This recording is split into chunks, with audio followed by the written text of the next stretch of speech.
It was typical that when the Baal Shem Tov was relating a teaching from the Arizal, who existed hundreds of years before him, his foremost student, the Toldos Yaakov Yosef of Polnoi, would yell out in the middle, "In the teachings of the Arizal, it's written otherwise."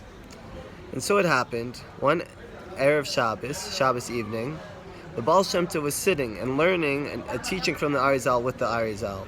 In accordance with the teaching of our sages, it says, when a person relates something and cites the person he heard it from, it is as though they should picture they're sitting there learning it with them.